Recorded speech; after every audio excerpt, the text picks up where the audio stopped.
famous Croix de Lorraine, which is what people who supported the Free French during the Second World War wore. I think every man should find a way to wear some of his mother's jewelry.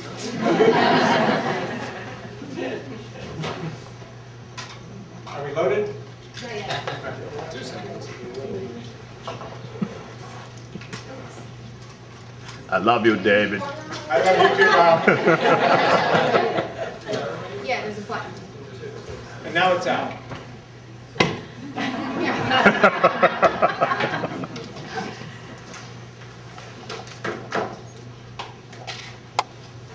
You're all set. Thank you.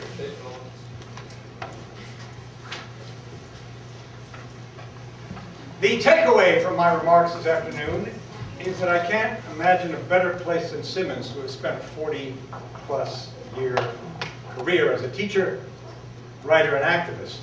This college has shaped who I am, how I think, and what I do.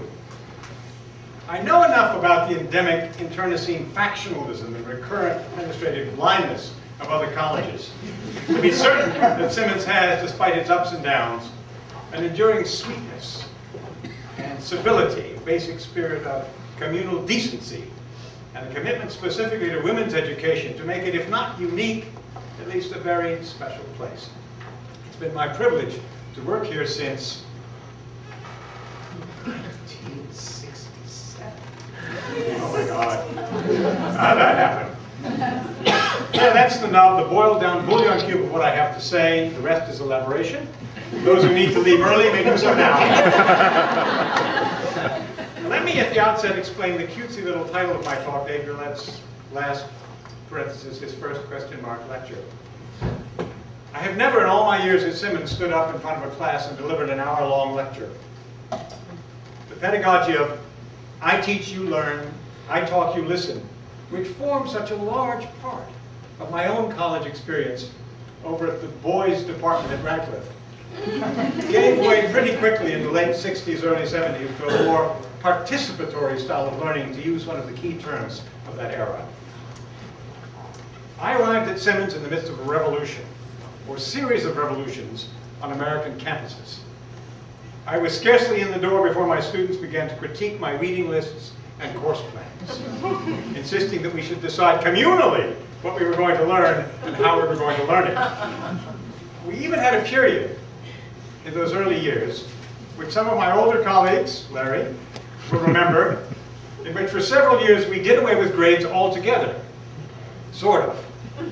The students were given course grades of either pass or fail, although for some reason an H for honors snuck into the formula, which tended to undermine the radical egalitarianism of the model.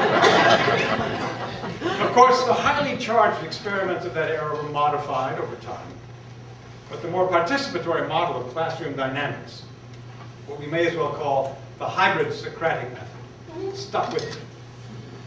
The other part of my title, Teaching English in Postmodern Irony Quotes, alludes to the evolution of my intellectual interests well beyond teaching students to understand and write about literary texts. I could scarcely have imagined, when I climbed the gently worn gray slate staircase of 300 to Fenway in the fall of 1967, that I would round out my career teaching my students on location in Nicaragua about slow sand filtration of contaminated well water, or presenting a paper at the Harvard School of Public Health about the anti-parasite campaign, or much less being second reader of a senior thesis in biology at Simmons. I've always thought I lived a charmed life. Lucky in so many ways. But under the increasing influence of radical feminism, critical race theory, and democratic socialism, I've come to realize how much of what I used to call luck has in fact been perk after perk of easy, unearned privilege. I was hired at Simmons via the Old Boy Network.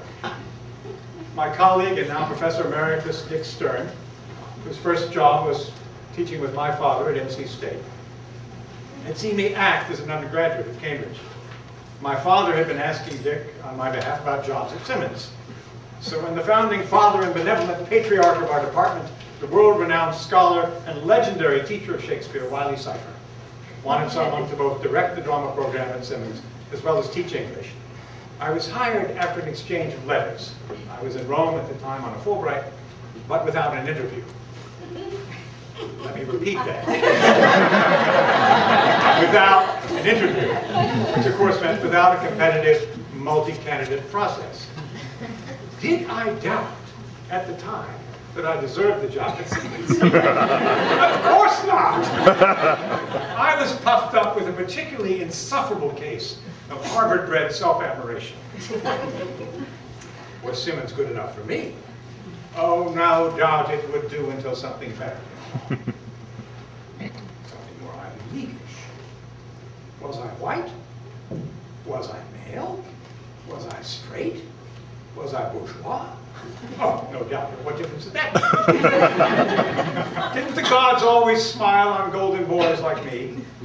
Hadn't they dropped prizes and scholarships and leading man roles into my lap?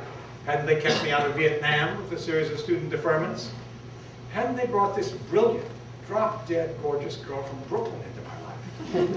Unearned privilege? What do you mean? I deserved this, all of this, richly. So I directed the drama program at Simmons and taught lower-level literature courses, plus my patented Irish Lit and James Joyce seminars for most of a decade. One day, Wiley stopped me in the hall and told me I'd been awarded tenure. To tell the truth, I sort of forgotten I'd been in the running. I certainly don't remember making any special effort to get tenure.